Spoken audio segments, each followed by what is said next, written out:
Big fish. We the ones that you wanna get with. Took a couple A bit. I need it up a little bit. I need the volume up a little bit. Straight shooters. All troopers. Me and the guys ain't never been Grand rising, beautiful people. Grand rising, beautiful people. Welcome to the wake up. Welcome to the wake up. Hope everybody's having an amazing week thus far. And by amazing, I mean challenging in the best way. Challenging in the best way. What's good, G? As you're joining, please make sure that you like a little more, unlike then like.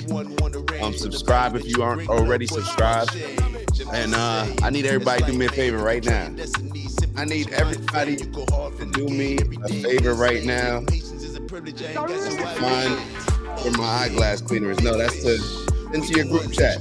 Into your group chat. I already sent it to mine. We're gonna have a good combo. Turn this down. Let me turn this down.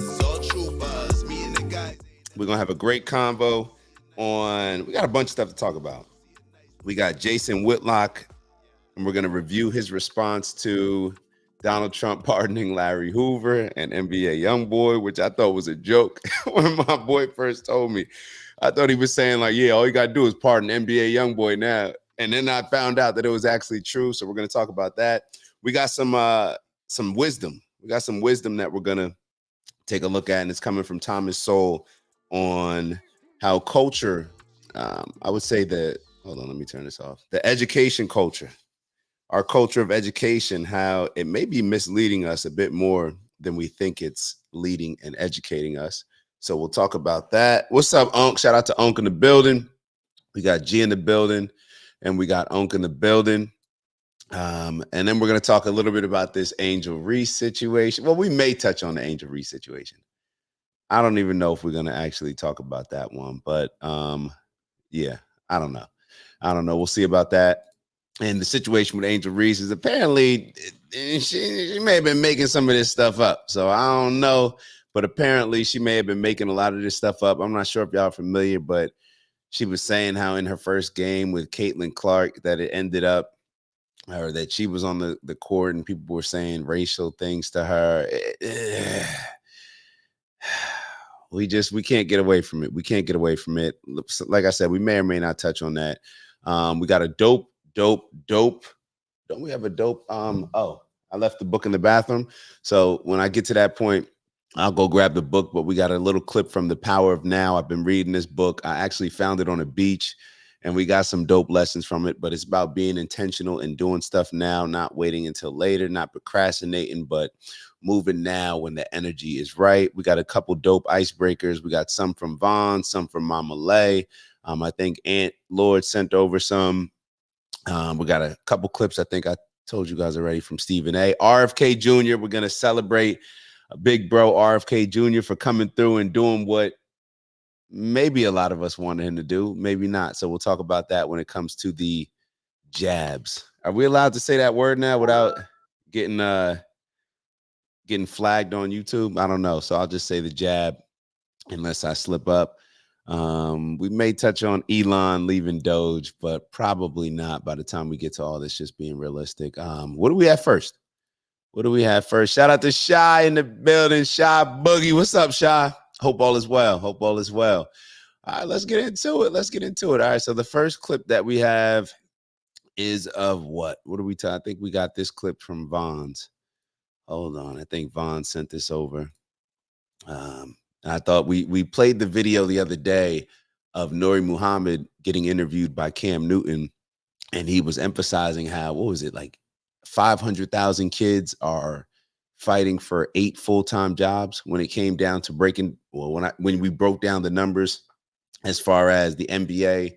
Was it the NBA or the NFL? I'm not sure, but the percentage and the likelihood of somebody trying to become a professional athlete, not looking at it from something that we could just take the lessons from it, but being fixated on becoming a pro, and the likelihood that we have when it comes to the great pool of kids fighting for just a few jobs. So now we're going to take a look at this right here. And maybe there's an opportunity for us, kids, adults. Maybe this is something that with the advancement of AI, I don't know where things are going. We've been talking about it for a while, getting back to trades, right? Getting back to trades, focusing on the things like plumbing, focusing on the things like electricity, all these different things that are things that I don't think had the fancy um, accolades or praise when it comes to the degrees, but these are the things now that we're seeing that you go get that fancy degree, pay a couple $100,000 for, come out making 40, 50, 60, whatever it may be when you're coming out of college, and it's taking you how long to pay off those loans? Or you could just go get this trade for the low and start charging people whatever you want, make up your own hours. And obviously you're going to be hustling just like any business, but at least you'd have the opportunity to actually grow something of yours, to own it, if that's something that you're interested in. So take a look at this video. You guys let me know your thoughts and we shall go from there. And Unc, I appreciate you asking. I'm feeling great this morning. I'm feeling great this AM. So Ski, he's on his way down there to you, right? I think Mersh is on his way down. All right, let's take a look at the video. 3,000 electricians are needed every year. Hold on, let me run it back. 3,000 electricians are needed every year for the next 5 years. Jeez. To make up the shortage that they have. We need 5,500,000 plumbers by the year 2030. Good Lord. What an opportunity. Now, we've been talking this trade talk. We've been telling niggas. But do you understand? Okay, you want to get money, right? We've been telling. Do you understand that with a shortage like this, that you're going to be able to set your price because there will be no competition? There is no better time to go get a trade than now. Right now. They and they're going to give you the trade. They're going to get, because they need it. It's in such demand. Because imagine this, and this is the situation that was proposed by this man, is that imagine having to wait 4 weeks for a plumber because there is none available. There's not enough plumbers. So you have a plumbing issue and can't nobody get to you. You because nobody's doing 3,000. Yo, there's an opportunity here. And as I'm watching this, I can't even front. I'm over here saying like, yo, we got to put together some type of OG plumbing and landscaping and electricity, all these things. That's just how my mind works. That's just how my mind works. But think about what this says: with 80,000 electricians needed each year for the next 5 years. And I like how he put it. What did he say? 5,500,000 as 5,500,000. We saying 5,500,000 plumbers needed by 2030. All right. I know on here it says he's urging black men to take this opportunity, but y'all know how we rock. Yo, we're not pushing people based on any color, black. Yo, the people that we rock with, you may want to extend this opportunity to them, show them the video. Because this is something that everybody can take advantage of. And there's a lot of people that are willing to put in the work, that are willing to take the training and want an opportunity like this rather than just, I don't know, running on that corporate treadmill. It's not for everybody. It's for some people, but it's not for everybody. This is just another opportunity. How I look at it is just like anything else. When you're looking at what you're going to invest in, investors, I guess some investors only invest in these things over here and stick to that industry. But you want to buy homes when the value of homes are low. You want to invest in this when that investment's low. You want to get in when it's low, and you want to get in when either an opportunity, or you want to get in when there's a high demand for it. So it seems like there's a very high demand for it, very low supply. That means when it comes to price, you're going to be able to charge whatever it is that you want to charge. Think about what he said. When you need a plumber usually right then and there. So if you're calling around plumbers and they're saying, hey, we got a 4 week wait, then that plumber that can come tomorrow when I need you, your value increased significantly. So there may be some opportunities there to really make some good money, and to not only make good money, but to put people in play, really. Like, you could develop an entire team. That's how I'm looking at it, where, you become one, then you put your man's, your home girl, whatever it may be. Let's put on people when it comes to industries where there's actually opportunities, rather than always just trying to pursue and being dedicated to the ones where you got a 1 in a million shot of making it happen. Why not go where they're calling for us if that's your thing? What did G write? There's even a car mechanic shortage. Yeah, all these different things, people that can use their hands. Just look at it from a simplistic standpoint. Is this car mechanic shortage? Yeah, all these different things, people that can use their hands. Just look at it from a simplistic in the background. Standpoint. Is this car mechanic shortage? Yeah, all these different things, people that can use their hands. Just look at it from a simplistic standpoint. Is this car mechanic shortage? Yeah, all these different things, people. Hold on. Let me reload.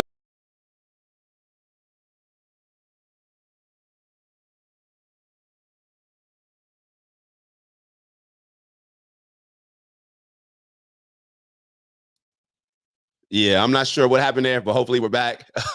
As I was talking about, even with the car, not have no idea what just happened. What happened there, but hopefully we're back. Hold on.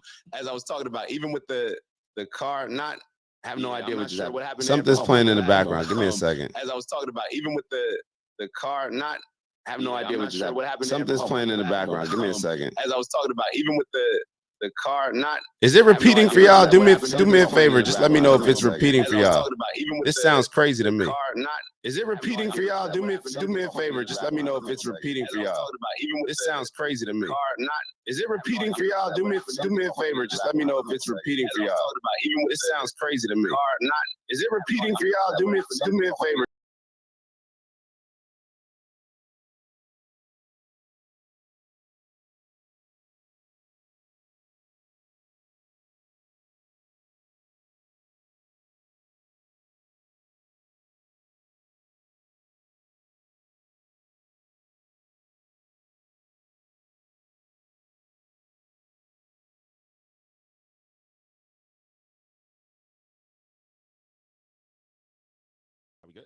Are we good?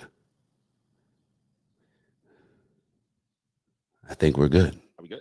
Are we good? Oh my God, I don't know what's going on.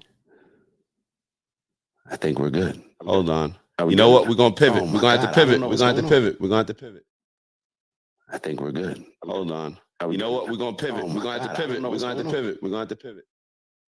I think we're good.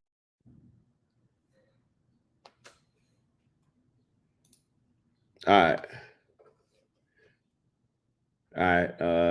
Hopefully, I don't know. It is what it is, but we're gonna keep going. We're gonna keep going. But I think what we were finishing off was talking about those opportunities that may be there for a trade if that's something that you're interested in. So maybe that was just their way of saying, bro, move on to the next one. All right. So speaking of managing your pockets and making sure that you are putting yourself in a position to put food on the table, take care of you and yours. I thought that this was an interesting conversation. This between Fat Joe and Jadakiss, they just started their own podcast. It's it's cool. Talks about sports, culture, very Cam and Mace-ish. If you had to compare it, or maybe $1 million worth of game. I haven't really seen a full episode, but I have seen some clips.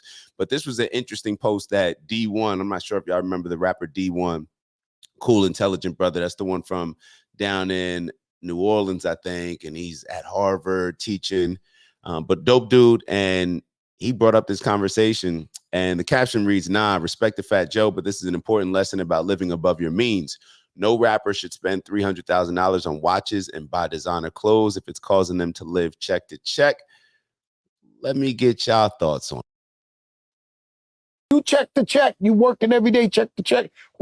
You check to check. You think you check to check. You working every day, check to check. We check to check. If we buying $300,000 watches, homes, and everywhere, we check to check. That's why you got to keep working. That's why you got to keep working. Everybody is so rich. Then why they fucking still working? You gotta fucking work. Yeah. You got kids in college. You got all type of shit going on. Yeah. Mortgages. You got car notes. You got shit like. They don't stop. The bills don't stop. The bills keep coming. I don't care. The bills is coming. Yeah. Is this wild? I don't know. Is this just the culture? The bills. The bills will stop if you stop buying stuff. Living above our means. And this is something that even outside of just finance, I was reading, in that book, The Power of Now, they kind of were talking about Buddhism. And it reminded me of a conversation that I had with Bez a long time ago, and it's about desiring. And this particular portion was talking about suffering. And the thoughts that were coming through my mind is this fear of missing out, this world that we live in with Instagram, where we're always seeing different things that stimulate us to want that because that other person has it. To me, that's the motivation behind living or not living within our means, and this check to check mentality where it's I feel like I got to spend as much as I can and I'll figure out how to make up for it the next month, or that type of mindset. Now, the good thing that they're saying is, in my opinion, where most people end up going wrong is when you stop working. If you keep working, then you're going to put yourself in a position to where at least you will have a greater chance of being able to pay off different things. But is it better to live within your means? I don't know. I would feel more comfortable, and I say comfortable in quotes, living that way. But then I also think about it from a standpoint of the people that really roll the dice. So they're smart. All right, so let me look at it like this. If you're living check to check because you're investing, and maybe that's the way that we should be looking at it.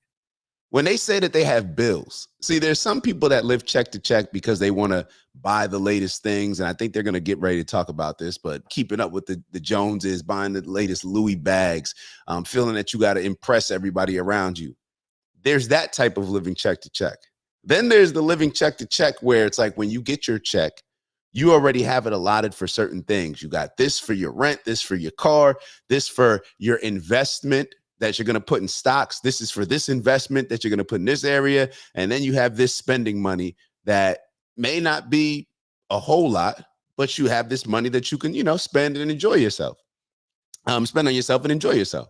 So that's a totally different living check to check. But when we're purchasing products and investing in Louis Vuitton, investing in Mercedes, investing in all these companies, and I say investment because you are getting a return, you feel good. You feel good. You look good. Maybe you're more confident. So that maybe is a decent return for you.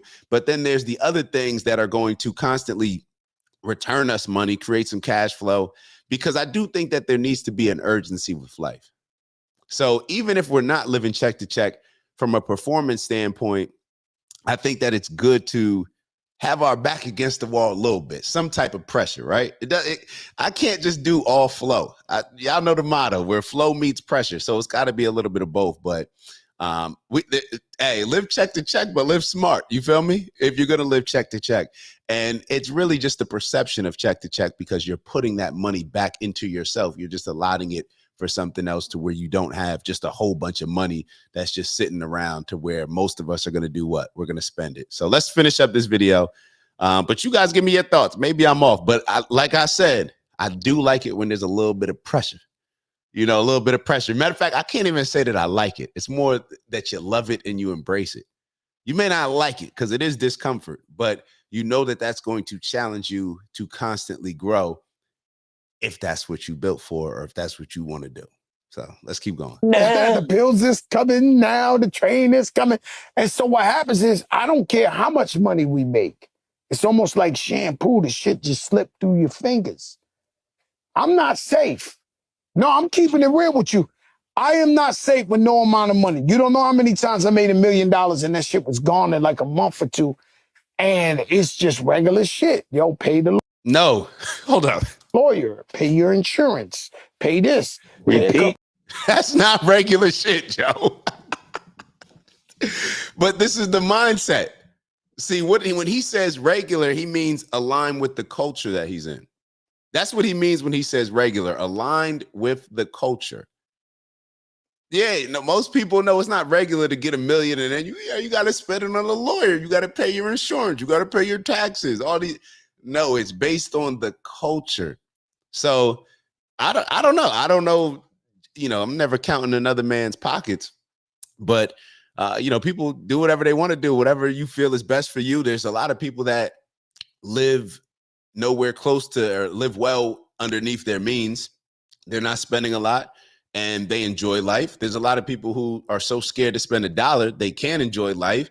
There's a lot of people that are spending money and you're looking at it like, yo, this dude always is in a situation, but they're enjoying. I don't know.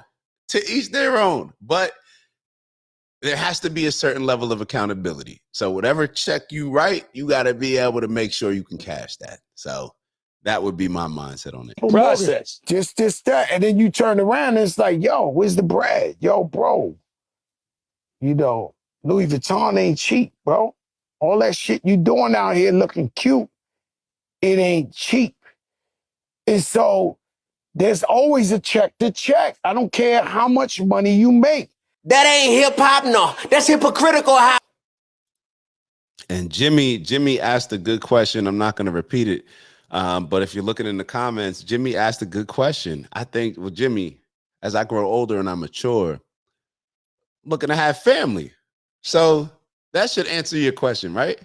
We should be pushing more family and then back into everything else. All right. The desired goal is family. If that's what you want, you know, to each their own. The desired goal is family. So hopefully that adds a certain level of responsibility when we are engaged in these type of relations that you're discussing. So that's going to make you choose somebody that is going to be aligned with that desired result, or that you want to be a part of that and they want to be a part of that. So I'm all for building families, Jimmy. Yeah, does that answer the question? I hope that answered the question. All right, so let's move on. I think we got, all right, so I want y'all to check this out. There's one on manifesting, but there's this video that Kevin Gates did. That I want y'all to check out. Then we'll finish up with the Stephen A, and then we'll get into a couple other videos. But I want y'all to hear what he's talking about, because this is something that we've spoke about a lot of times on this show. I think y'all ripped me before. I think y'all, let's just get into the video and y'all tell me what your thoughts are. You can't judge me off a scale that we not the same thing. Come on. I'm carbon based. Come on. This shit different than ammonia based. It's genetically different. You can say what you want to, but what worked for you don't work for me. I've loved that. I live by that. I feel that. So somebody that can't go in the sun without sunscreen, man, your opinion don't even matter to me, man. God don't even fuck with you that much, bitch. Your opinion don't matter to me. Come on.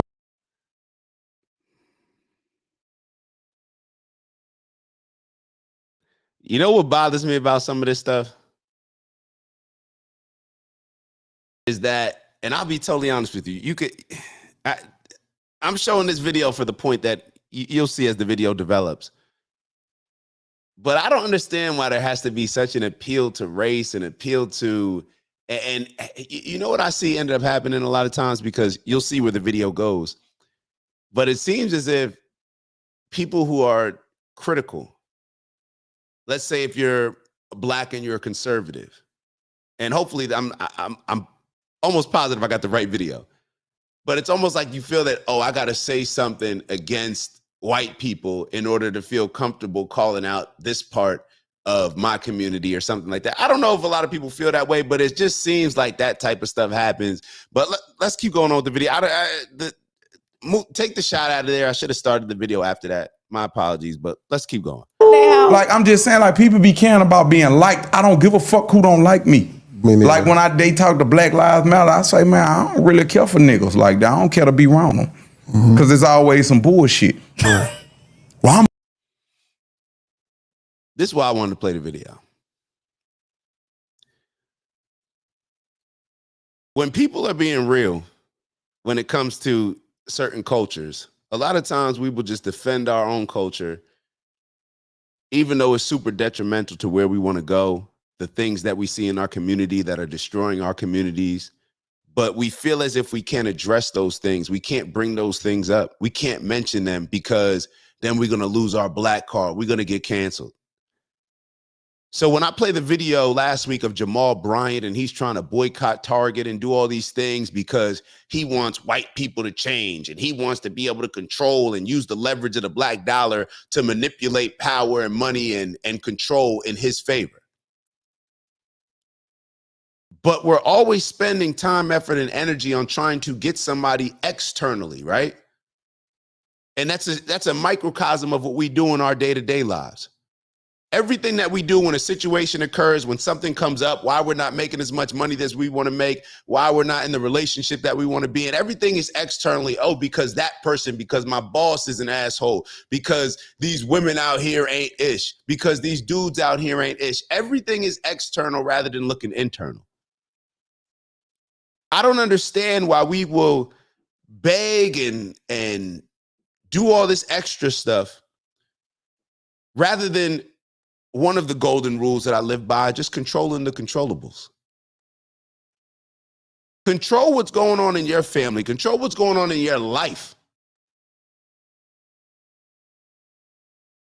Before trying to place blame and make all these excuses and say the world's against me and white supremacy and all this other stuff that they throw in front of our face to trigger us so that they can have control, whatever leader is triggering the movement at the time. Let's keep going. Let's keep going. When they talk to Black Lives Matter, I say, man, I don't really care for niggas like that. I don't care to be around them. Because there's always some bullshit. Well, I'm going to go back to the black community. Hey, good luck. I'm laughing, but it's sad, but I'm laughing. I don't care. Yeah, you think it's funny? Yeah, it's funny. We are not honest with ourselves until we're being honest with ourselves. And it's funny. I don't know why Kevin Gates has been coming up in my algorithm a lot, but he was able to become sober. And I don't know how he identifies with it. I know people, have different ways of looking at, when you're addicted to something, are you always an addict? I don't want to get into that convo, but he said that he was able to cure his addiction and become sober on his own. And the number one thing that he mentioned was because he was able to look in the mirror and be honest with himself. I think that's an important thing. The ability to be honest with ourselves, the ability to look in the mirror and say, I am where I am because of me and because of nobody else. Let's keep going with the video. We may not get through the entire thing, but I just wanted to mainly bring up that point. Good luck. Why you ain't done now? Because you don't want that kind of pressure that's going to get applied. Right. Man. Because we kill each other all day, talk about each other behind each other back, any family get together and we gossiping in the kitchen. Nigga, you just seen me outside and went in the kitchen and decided to turn into a bitch ass nigga when you went in the kitchen. Yeah, Gates, he really think. Come on, man, that's all we do. When you look at my comments, the people saying negative shit be niggas. The Black Lives. But when I said it, and I told y'all, this is why people, it is a shame. Maybe it is a shame, but it's reality. When I'm walking through a black neighborhood, it's a different feeling and I'm on guard in a different way than when I'm walking through any other type of neighborhood.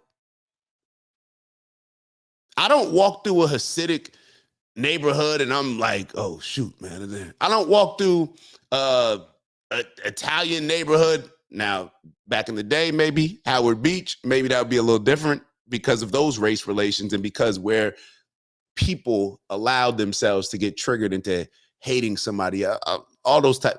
If you know, you know.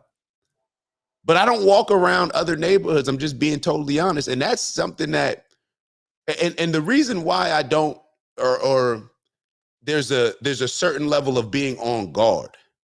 And it's just if that's comfortable for you, then I feel bad for you. We shouldn't have to move around and be on guard like that, especially when we talk about we're moving around in our own community, the brothers, we want to support all this other stuff. Then let's fix the neighborhood and let's make it an environment that's safer and that's more conducive for people to get along, for people to accomplish things and work together and have unity rather than to hate everything, kill everything in here, but then just complain about it when outsiders do it to us, but never actually address the issues that are going on within the community that are within our control. That's the same conversation and we didn't talk about it with Wes Moore when he vetoed the reparations bill. That's the same conversation around reparations. Like you give people reparations. We have a mentality mindset. It does not matter what you pour into a kid, an adult, what you pour into something. If the foundation of whatever that thing is bad, then it's never going to be fixed. You can pour in the money, you can pour in the resources, you can do whatever. But if you don't change the mentality and the mindset and the culture of that particular thing, it's always going to fall. It's just always, it's never going to work. Let's keep going. Matter movement, they got mad at me. They said, I told them, hey, listen, I wasn't made for everybody to like. Mm-hmm. That's real. I told them, you know what's worse than a nigga? They was like, what? Another one? Ooh, damn. Yeah. We kill each other all day. The song, I'll fuck your bitch, I'll kill you, bust your head, you know, and then we talk about each other behind each other back. And then as soon as a white person kill one of us, y'all should have left him. Y'all should have let him live. Why? So we could kill him. That's all. Damn. That's deep. Be jumping up and down, hollering, talking about that Black Lives Matter. Who do they matter to? Who do they matter to? If they don't matter to us first and foremost, they're never going to matter to anybody else. All right, so let me move on. Let's get to this Stephen A. clip real quick. Is it up? All right, boom. Take a look at this. Now, we've been talking about Stephen A. a lot, and we showed a highlight, I believe, of him with Patrick Bet-David going back and forth with Vinny from the show, where it seems as if Stephen A. Smith is becoming more conservative. Now, maybe he's not becoming more conservative. Maybe he's just being a little bit more honest, because it's almost like when you wear, let's say you wear a certain type of clothes. When it's not in style, right? You may not, feel that you could, I don't know, you may not feel as if you look as cool. I don't know. Let's say it's out of style, right? It was out of style for a black man like Stephen A. Smith to be conservative. It still is out of style, but I think it's coming back in style because people just don't care anymore and people are just standing on what they believe in. But Stephen A. Smith was pushing something else because it was in style. Now he's realizing like, oh, it's in style to be conservative. All right, well, I've been conservative the whole time. I just, felt that I had to appeal to this particular group. But listen to what Stephen A. Smith said, because he mentioned some interesting things about Trump, about the past administration, and about how we may be missing certain things, or how we should be looking at this uncovering of Biden and what it really means. So let's keep going. It makes Trump look right. Because that hatred for him that led people to compromise their own professional principles just to ensure that he didn't win the presidency. Well, if you were willing to do that, then all of a sudden, does it not buffer his arguments about lawfare being exercised against him? Does it not buffer his argument about fake news, fake news, fake news? Does it not buffer the credibility that comes to his arguments that it was a witch hunt? Does it not in some way buffer the notion that somebody might have cheated him in 2020? I don't believe that last part. He lost that damn election. Stephen A. he can't go too far. But just pausing right here before he goes in, or I don't know what he's going to say next, but it's when he talked about Donald Trump and the witch hunts. Isn't it funny how people are more concerned with Donald Trump being held accountable for, I don't know, what did he do with changing his tax records, or the same thing Letitia James, his tax fraud, right? With a property, changing the overall estimation so it works in his favor. Okay, cool. Don't you think that it's kind of funny that we're more interested in him being held accountable for that than we are with all of this stuff coming out with Joe Biden and his cognitive decline? And clearly it seems as if he knew that he had this condition with the, what type of cancer does he have? Not colon cancer. I forget the other, what's the other? Somebody write in the comment.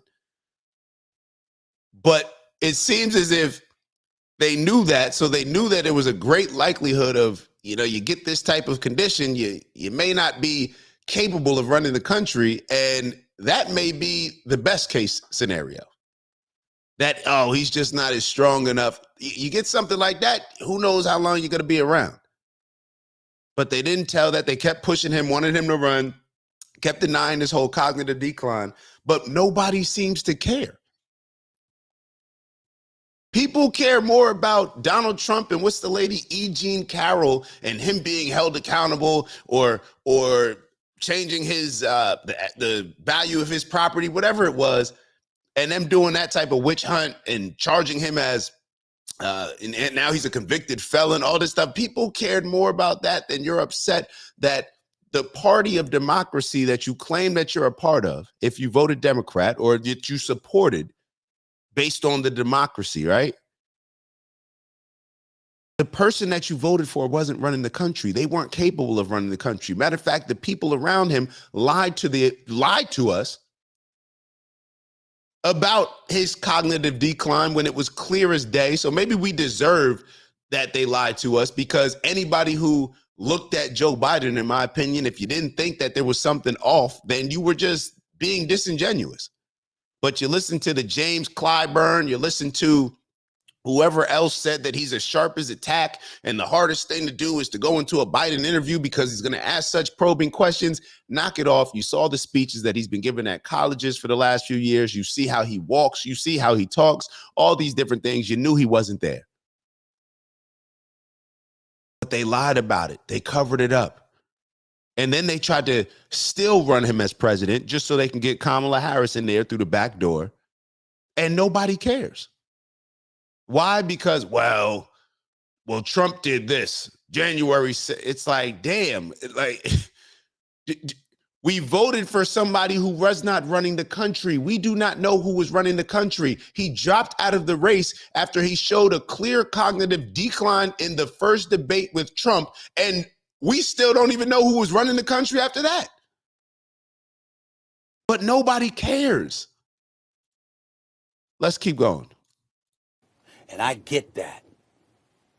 I'm talking about him genuinely feeling cheated, as opposed to knowing he's lying because, oh my God, the numbers say so. Why should he give a damn? The rest of us, yes. Why should he give a damn about the numbers?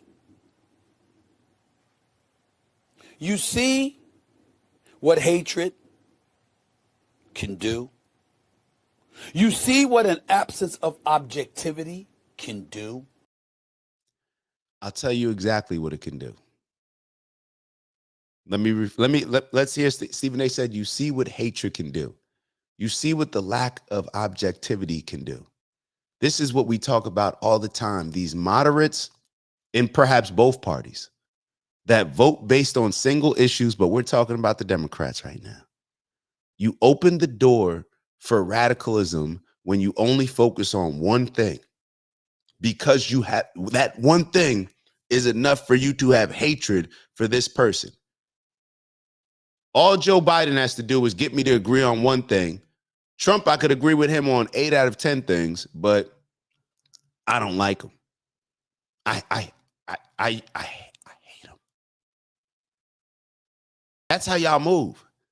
As if we're voting for our next girlfriend or next boyfriend or next husband or wife. Like, no, we're voting for somebody to run the country, to make the difficult decisions that everybody has talked about when it comes to tariffs, but he just has the courage to do so. That's going to bring a RFK Jr. on board. And a lot of people said that Trump's just using RFK Jr. He's not going to allow him to really do anything. He's not going to even give him a position. He's just going to use him to get those votes. RFK Jr. was polling high as a third-party candidate. So if he comes on board with me, I'll just use him and then get rid of him like I've done Chris Christie or other people who have pledged their support to me. Nah, that was different. Chris Christie, you shouldn't have been talking ish, and you violated in the beginning. So therefore, the relationship was built on a bad foundation. After this video, we'll take a look at what RFK Jr. did. You see how the corrupt actions of a few, whether it's him and a potpourri of his lies over the years, or Democrats and the lies that they were spewing leading up to the election. You see how we all got screwed? Because now the American people are sitting here not knowing what to believe or who to believe anymore. And then you wonder why I'm pissed. Stephen A. Smith is pissed, y'all. All right, forget all that. All right, before we get into RFK, hold on. I'm not sure, Unc, but that's why Congress is not stopping Trump's illegal things right now. We shouldn't have that in politics. Hold on. Unc, break it down. I'm sure I missed what you were saying. Break it down for me if you can, so that way I don't have to scroll all the way back up. But the crowd was chanting they wanted to hang Pelosi. Did you not hear that? Unc, I'm not familiar with that. But yeah, let me know what you're talking about. So, all right. So before we get into the RFK Jr., I wanted to talk about something. Like, I was putting some thoughts together, and I'm not sure if I shared my new outlook on life with y'all. And it was that you have to balance with balance. And I don't even know the best way. Let me actually see if I can draw this out for y'all. Let me see if I can draw this out for y'all. We're going to try something. Hold on. Bear with me. I got my big marker. I got my Trump. This is the Trump 2.0. The Trump 2.0. All right, I'm going to make a graph. And hopefully I'll put this in the middle. 0, 100 on this side, 100 on that side. Can y'all see that?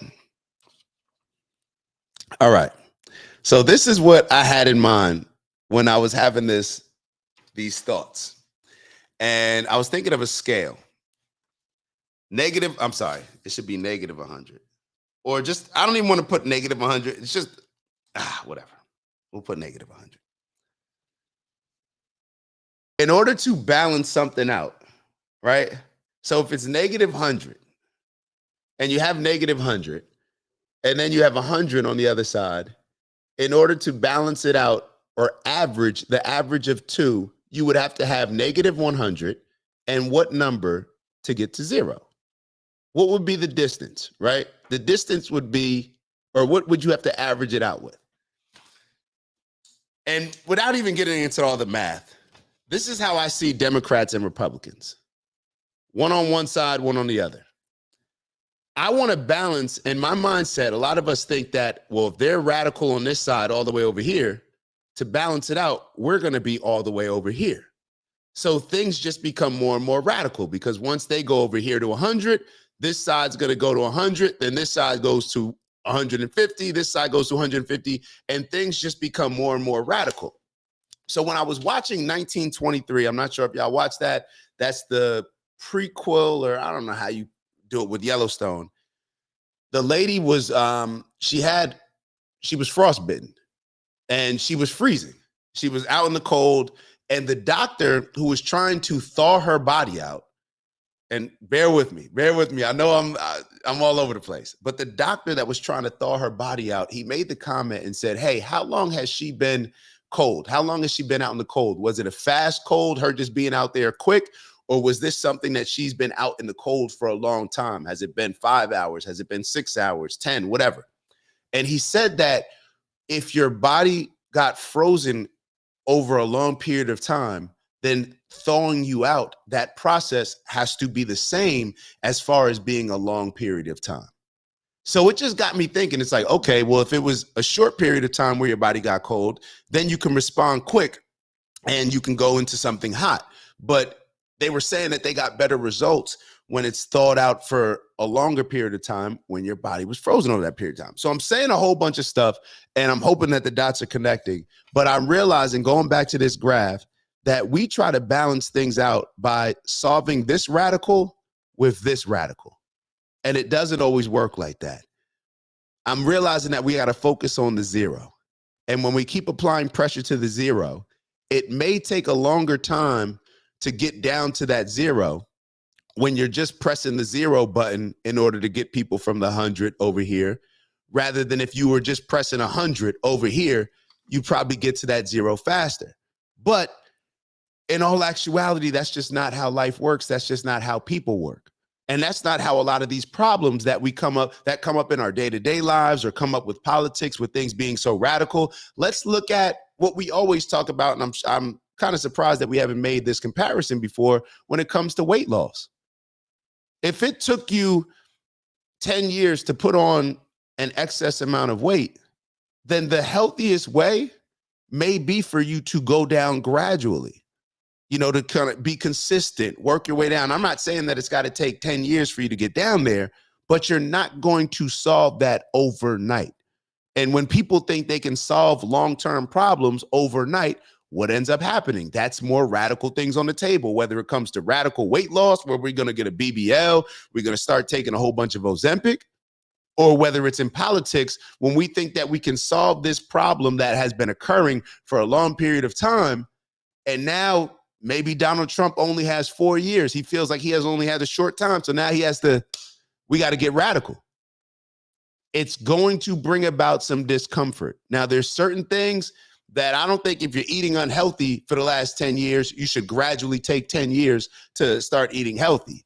That type of stuff you can be, hey, we're cutting that stuff out.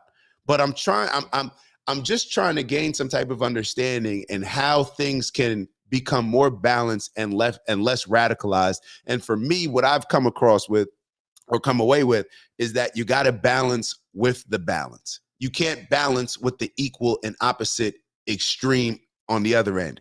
You can't have this side super woke, and then because this side is super woke, now we're okay with calling a little boy the N-word because he's acting up on the playground. And both sides, because black people have gone through slavery and, we're oppressed in this country, then now we're going to call this kid who stabbed another kid who he touched him. So therefore we're going to be okay with him stabbing this kid in the heart of the track meet. The extremes don't work. They only make us more and more extreme. Even though it may take more time and it may be harder, we got to balance with the balance. If the water's piping hot, maybe this is the best example to describe this. If the water's piping hot on one end and we want to cool it down to get to here, the fastest way may be to put some real cold water in there. Just throw some cold water in, some super cold water, and we'll get to that balance of zero faster. But the best way to do it may be to let this thing, put a couple ice cubes in it, and to let it cool down gradually, because it's going to be less harsh, less extreme, and perhaps give people the ability to more buy in, to get on board, because we all recognize a lot of these radical problems. But the problem is we try to solve them with the radically opposite problems or radically opposite solutions that we still see as problems, or even if we don't, the other side is going to see it. So that was a long-winded way of just trying to say we got to be more balanced with everything. Be more balanced, be more objective. All right, so let's get into, I think we have this RFK Jr. video pulled up, and I on purpose chose CNN because I thought that CNN would be more challenging than the clip that I saw on Fox.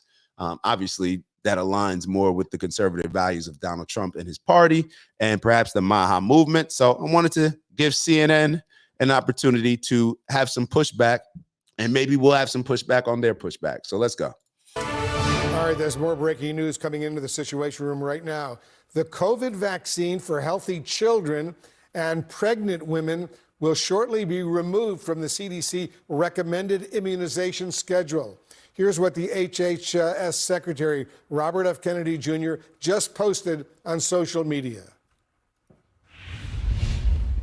I couldn't be more pleased to announce that as of today, the COVID vaccine for healthy children and healthy pregnant women has been removed from the CDC recommended immunization schedule.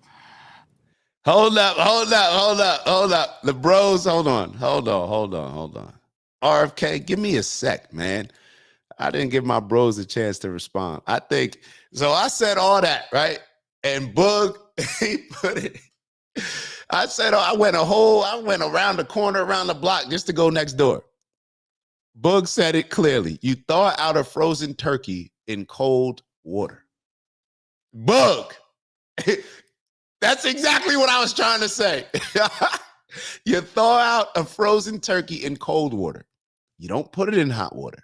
It's too extreme. Maybe that's the best example. All right. Let's balance with moderation rather than balancing with radicalization. All right. So I like that. Wait, that's what you were saying. Just kidding. Ant thinks he's funny.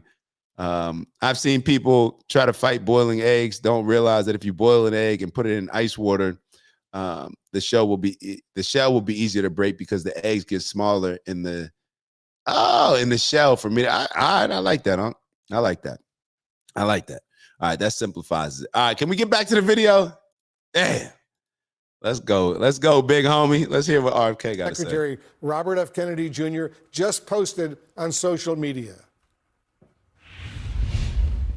I couldn't be more pleased to announce that as of today, the COVID vaccine for healthy children and healthy pregnant women has been removed from the CDC recommended immunization schedule. Last year, the Biden administration urged healthy children to get yet another COVID shot despite the lack of any clinical data to support the repeat booster strategy in children. All right, that last part. From the CDC, be more pleased to announce that as of today, the COVID vaccine for healthy children and healthy pregnant women has been removed. So I want to be clear. This is why I ran it back. Healthy children and healthy pregnant women. So it's being removed from the CDC recommendation list. Moved from the CDC recommended immunization schedule. Last year, the Biden administration urged healthy children to get yet another COVID shot. Big Pharma. What does Queez always say? Follow the money. This is why I'm happy that RFK Jr. is in office. Somebody who's willing to challenge where everybody else was just going along with whatever. Because what do? They normalize. All they have to do is normalize that jab. Once they normalize it, then it's like everybody else. Now that you say something against it, you're looked at as a loony. You're looked at as, you just want to go against the grain. This guy doesn't know anything. There were a lot of complications that just talking to different people, whether it was pregnancy things, different things, that how can I say this? That they expressed just in regular conversations. Not saying that they can 100% say that the jab caused it, but if that's their opinion, then I think it's something that should be looked into. I do not understand how we push healthy kids when we know that this disease did not impact them as much, this virus, whatever we're calling it. Healthy kids, pregnant, why are we pushing these things? The more we get away, the more we go towards pharmaceuticals, the more we get away from natural, organic, raw, whole foods, and we get away from actually addressing the root of the problem, and more so just trying to clip the leaves when the part of the plant is spoiled. Let's address the root. Let's address the dirt. Let's address the foundation of it. And when you sit back and think about, well, why is it the Food and Drug Administration? Why are the Food and Drug Administration? And when you look at how the Food and Drug Administration came into place, these were the same people that came from the tobacco industry where they were creating all these addictive products. Now they moved into the food industry and they create all these addictive products that are in all the aisles in all the stores. What do they say when you go into the grocery store? Focus on the things on the outside. But when you're addicted to the things on the inside because they got the high salt content, the high sugar content, what ends up happening?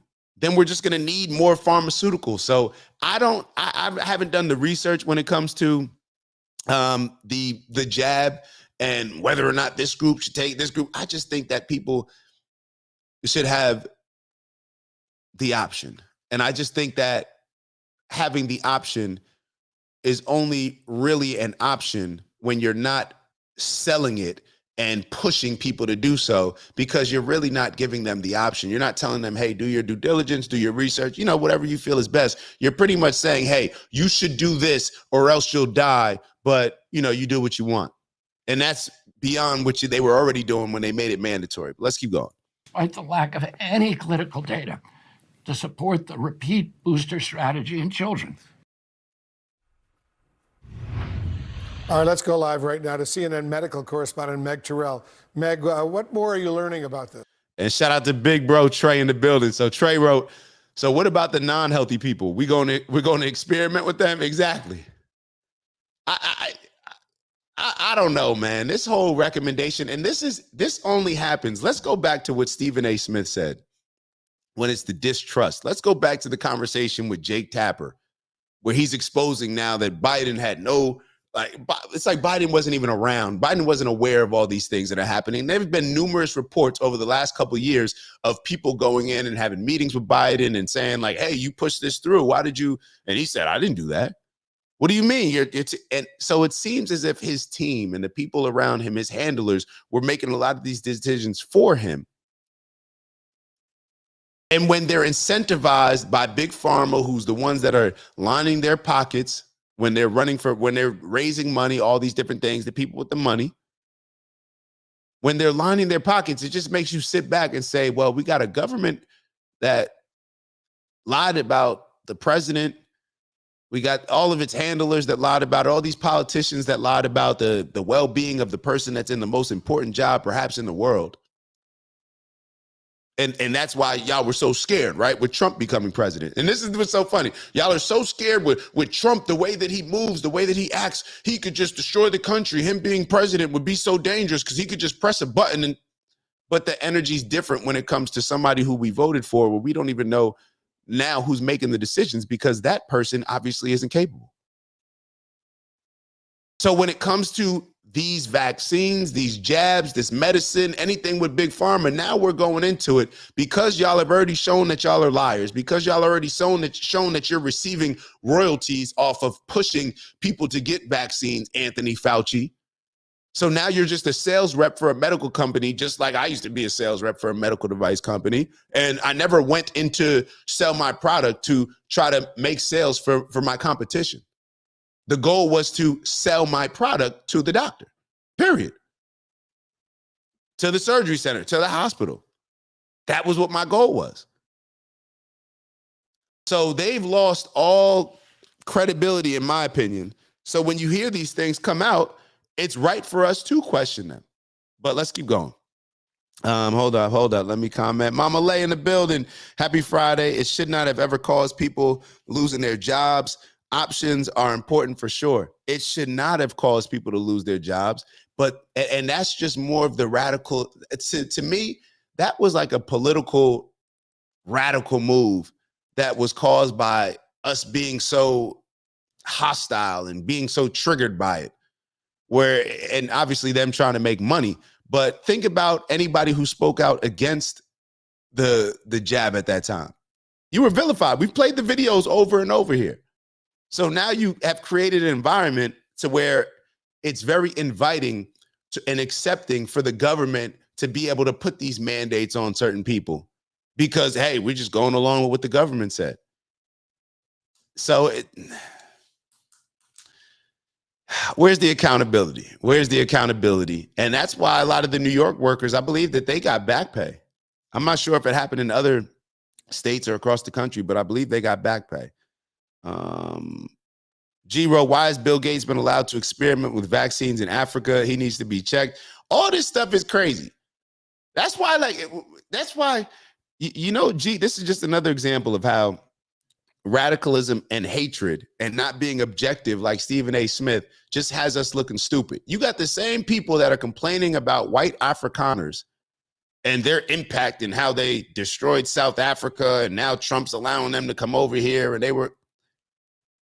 You complain about, hold up, I got to make sure that I'm apartheid, right? You don't pronounce the H. I was over here saying apartheid before, and Maya corrected me. So apartheid, you got people complaining about apartheid, but those same people vote for politicians that are being funded by the guy, Bill Gates, who's then jumping out, putting vaccines in Africa and doing experiments on people in Africa, running around talking about how depopulation is such a big issue. And then not only does Bill Gates support and back the politicians, these Democratic politicians, but what he also was, I don't know if y'all remember, before there was Anthony Fauci talking about the vaccines, they had Bill Gates on TV talking about it like he's a scientist or an expert. We'll call RFK Jr. a loony, but because he doesn't have a background, even though his background is environmental, so it gives him a greater capability, in my opinion, to read a lot of these tests. Because I'm not sure if people are aware of why RFK Jr. got on with this this Maha movement and why he started to speak out against certain vaccines and the vaccine schedule.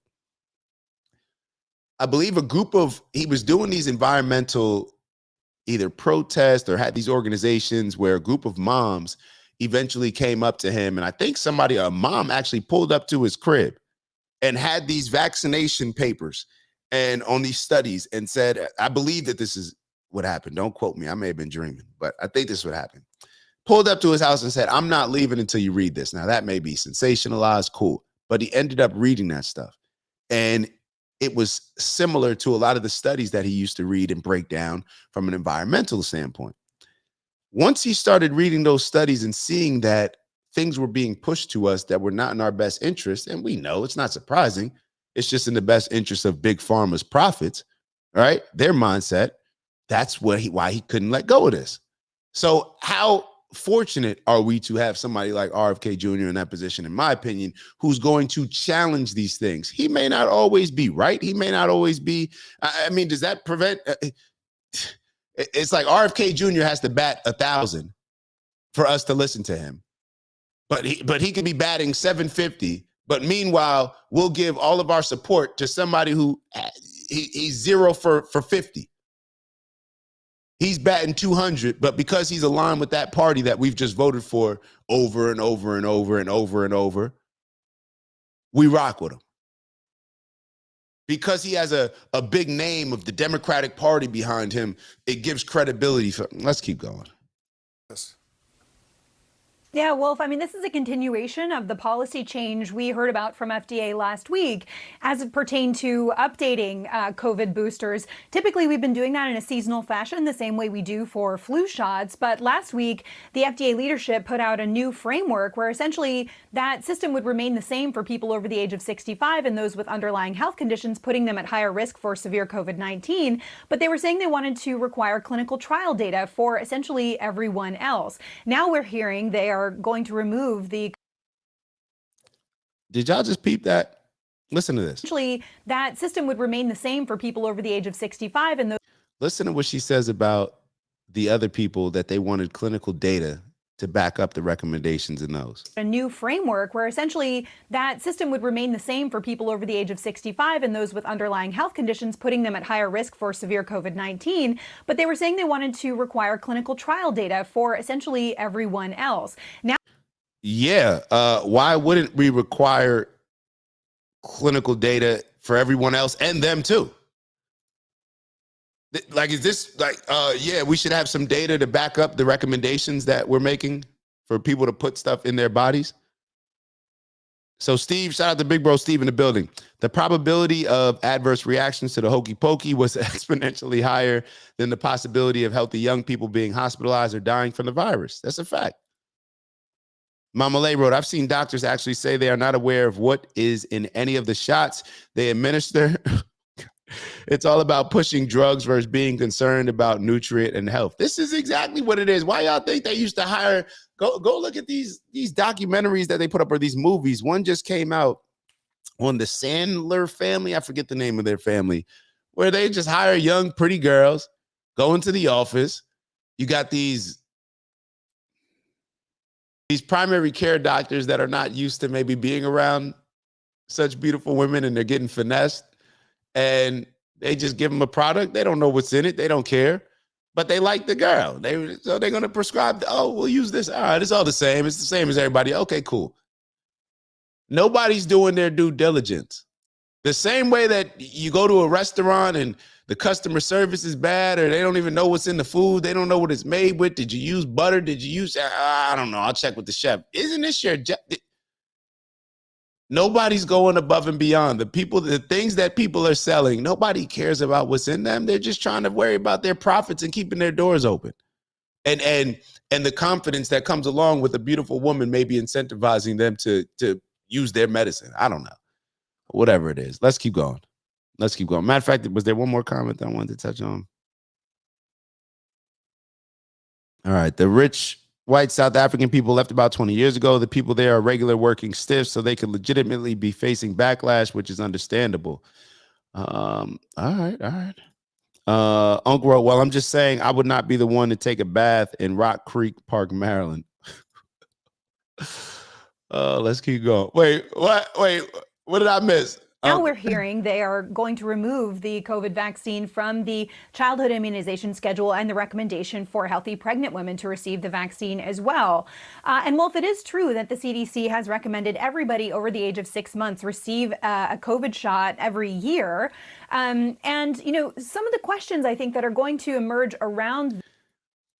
Let me ask y'all this, especially for the people, and this is mainly for the people that are, let's say, over 50 or over 40. And I'm not talking about specifically Mama Lay, because I know that she's been questioned and stuff. Not to say that she's over 40. I'm just saying. Well, yeah, just make the point. I know that you've grown up in an environment where people just had more belief in what the experts, the doctors, and maybe the doctors when you were growing up had more integrity. Maybe they weren't driven by the wrong things, driven by the money. Maybe they were just family practices that, because it was a lot easier for them to survive, where now it's like it just becomes a business. You just got to, we just got to make money.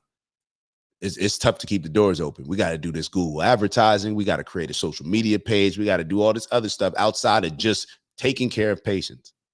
So maybe it's different. Maybe the news had a lot more honor back in the day, and I think it probably did, especially when it comes to across the board journalism. But understanding now, what we know now, right? We didn't know it before, but what we know now about what the Democratic Party did and hid when it came to Joe Biden, do we not question a lot of these other things where it's like, well, hey, the CDC said that this is, well, the president's team said that he was fully functioning and sharp as a tack. The credibility should be questioned, in my opinion. So when you have these type of things come up, now do you look at it with a different lens? Do you look at it and say, wait, maybe Big Pharma is manipulating a lot what we see in politics and a lot of these agencies that are making these recommendations one way or another? Do we at least just question it? I'm just asking. I'm just asking, because if we don't, then we're going to keep putting ourselves in a position where we're giving the experts, the ability to, the same experts that are getting funded by Big Pharma, the quote unquote experts that are really just sales reps, right? A product specialist. What's a product specialist? I just sell this product, so I have to know everything about it. They're product specialists. They memorize what the talking points are that the pharmaceutical company that sells that pushes their product. They give the doctor, a couple nice vacations. They say, hey, we're having a seminar. Would love if you could be our keynote speaker.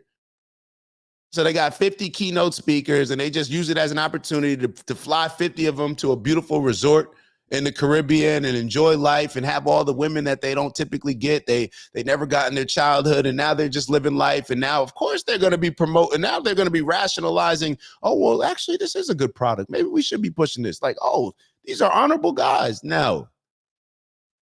They just lined your pockets, made you feel good, and boosted your confidence. Let's keep going. This move are not just around boosters, but around the availability of these shots as the primary series. So the first time a child or anyone else is vaccinated against COVID-19. While there may be debate around the benefit of getting a booster every year in all populations, most pediatricians we've talked with, particularly infectious disease experts, do recommend that kids need a primary COVID vaccination in order to protect them against this disease, not just in the short term, but also the potential longer term consequences of having.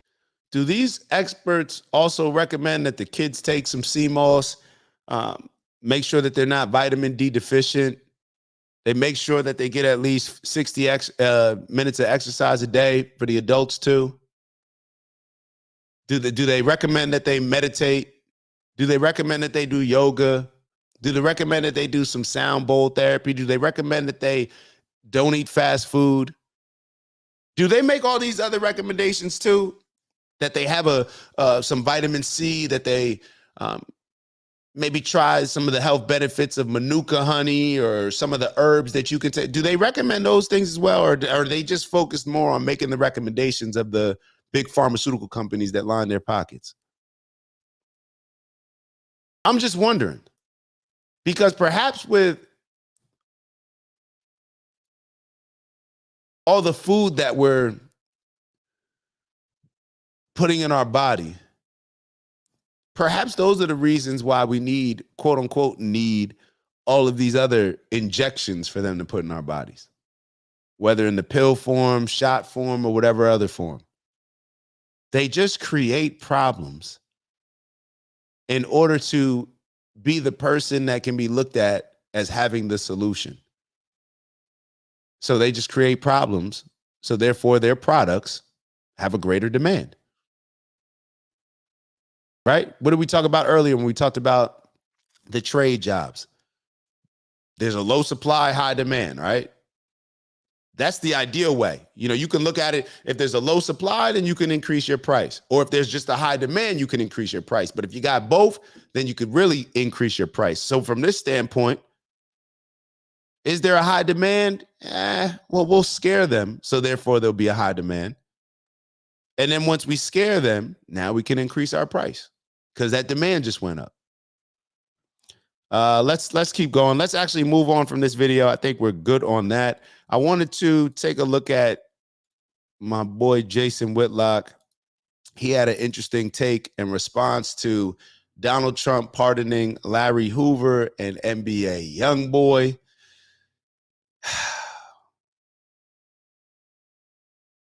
Is Donald Trump becoming a politician? He just let in the white Afrikaners, so now he pardons Larry Hoover, former gang leader, NBA YoungBoy, rapper, and whatever else. Is this the balance that we talked about earlier? You do a little good for this side, do a little good for that. Is just this the political game? I don't know why he's doing it. And Jason Whitlock brings up some interesting points because as we spoke about, I believe maybe a month or two ago, when Ben Shapiro and Matt Walsh and maybe a few others, I think it was Marjorie Taylor Greene, were calling for Donald Trump to pardon Derek Chauvin. And a lot of people were saying, well, even if he pardons him, he still have state charges. So just like with Larry Hoover, he still has state charges, I believe like 200 years of state charges. So unless the governor decides to pardon Larry Hoover, he's not getting out. Is this just a setup for eventually pardoning Derek Chauvin and maybe being able to lessen the intensity of the reaction if he does pardon Derek Chauvin? I don't know. Let's bring Jason into the convo, and of course, y'all share your thoughts as well, and we'll build as we always do. Not that NBA YoungBoy has the kind of sway that Harry O does, but NBA YoungBoy has appeal, and it's one of those deals where more and more black men will say, see, Trump isn't racist. He let NBA YoungBoy out. Now let me connect it to perhaps the most important pardon commutation that Trump has ever done, Larry Hoover. Larry Hoover founded the Gangster Disciples in Chicago. That the Gangster Disciples became a major gang culture throughout the entire Midwest, spread to New York, spread to Los Angeles, but very, very powerful throughout the Midwest.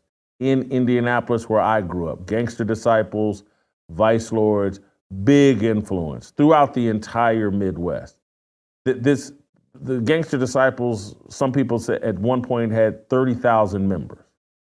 Larry Hoover has been as infamous and as famous in the Midwest, in the whole hip hop, urban culture scene as anybody. And he's been locked up for 50 years. But rappers and others have been screaming, free Larry Hoover, for a solid 40 years, maybe longer. Since I was a child, used to hear about Larry Hoover. And again, I'm from Indianapolis, and there were gangster disciples in Indianapolis. And again, guys, when we were in college, my friends that recruits that were from the Chicago area, everybody talked about Larry Hoover. This is a notorious criminal. There's no sympathetic, oh, well, he didn't do it. He was framed. He was really innocent. No, this man ran a massive criminal operation and became very infamous and famous. And Trump, this commutation and or pardon in federal, it does not let Larry Hoover out of prison because he has state convictions that run about 200 years.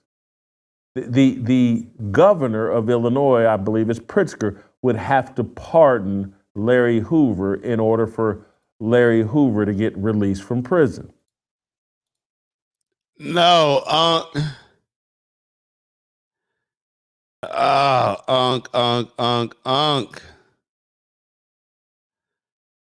Let me read the eye. So LinkedIn private user. So just letting you know, whoever the private user is, if you want your name to appear, I think you got to change the private user, but private user is cool. Larry Hoover is the founder of the Gangster Disciples. If you are familiar with the evolution of gang structures in the neighborhoods, then you would know that many were birthed from the Black Panthers. GD is an acronym for growth and development. I don't care about acronym. I don't care about any of that. I care about the impact of what it's done in the community. I don't care if it came from something positive. This is the problem that a lot of us do. Oh, the liberals, they have great intentions. They have, yeah, but does the program actually work? Welfare, and give them all this money for housing and give them food stamps because they need it and we want to be nice to them and do these things for them. But does it help them get out of their current situation? So I don't care what gang came from the Black Panthers or what gang came from this good cause or that cause or had good intentions. Look at the reality and take accountability and responsibility for what it's doing now, the impact of what it's done. I was listening to something where they said like there were 30,000, at one point there were 30,000 gangster disciples, 30,000 gangster disciples at one point. So you have the obligation and responsibility when you're leading that amount of people to make sure that it remains a positive organization, or you have to be held accountable. It is what it is. I don't care whether you started with the Black Panthers or whether you started with this group. What does that mean? Like, what does that mean? Unc wrote, Larry Hoover is a black man's Malcolm X. I'm saying, I get what you're saying for the gangsters. Please stop. Don't say that. Please, we can't. Malcolm X and Larry Hoover, we got to stop playing with Malcolm X's name, man. Like, do we realize who Malcolm X really was? And I'm not saying that Unc is, and I don't think Unc is at all. But I realize that there's a reason why while Malcolm X doesn't get highlighted the way that he should, why he doesn't get his just due, and why they only try to focus on the things that were divisive or make him out to be a black nationalist and he's aggressive and he was violent and all these things that he really wasn't. When you study Malcolm X's life, the reason why they won't highlight, because what exactly was he? He was a F up. He was in all types of crime, doing all types of stuff, right? But then he became who I believe is the most disciplined leader. Let me say that again, the most disciplined leader that we've seen in a very long time. I'm not just talking within the black community, obviously, though, that's what he's known for pushing. But just from a standpoint of being able to live the same things that you preach, practicing what you preach. When you look at all these leaders that we've had, all different colors, all different backgrounds, they usually become gassed up and intoxicated with the power that they have to where they think they're above the very rules and lifestyle that they set for everybody else that follows them to live by. Malcolm X was not that. Let's look into it. If you're not familiar with what led to Malcolm X's demise, I would suggest looking it up. Malcolm X was too disciplined to where he intimidated his leaders. And when he found out that his leaders were not living, the people that he vouch for, the people that he gives credit for changing and saving his life, the people that he gave credit for everything, when he realized that they were not practicing the same things that they were preaching, and they had some inner turmoil there, Malcolm had to go. Now, some people could say literally and figuratively when I say he had to go. But Malcolm was disciplined. It's very easy for me to respect somebody, even if I don't agree with their stances on everything. And I'm not talking about this with Malcolm. Malcolm is probably who I align with mostly. That's my favorite leader. Just keeping it real with y'all. That's my GOAT. And let me say this. My GOAT also failed. But he set the blueprint for a lot of us to learn from his shortcomings, where he failed, why he failed, how he failed, for us to make improvements. That's my GOAT. When you look at the life that Malcolm X was telling other people to live, he was living it. That's something that you respect in a leader. Let's keep going. He's now been released from his federal charges, but he still has, I think, a 200-year conviction on state charges, murder and other things he was involved in. But, and trust me, it confuses me, it baffles me, but I somewhat understand this pandering to infamous characters in hip hop, urban culture, rappers, gang leaders like Larry Hoover. I get the pandering. There's some sort of PR campaign. Trump is trying to win, prove that he's not racist, score points with rappers and the culture. And look, some of this may be important to Trump just on a personal level, because when he passes, that Trump name is still going to be with his youngest son, Barron, and his older sons. And interesting point.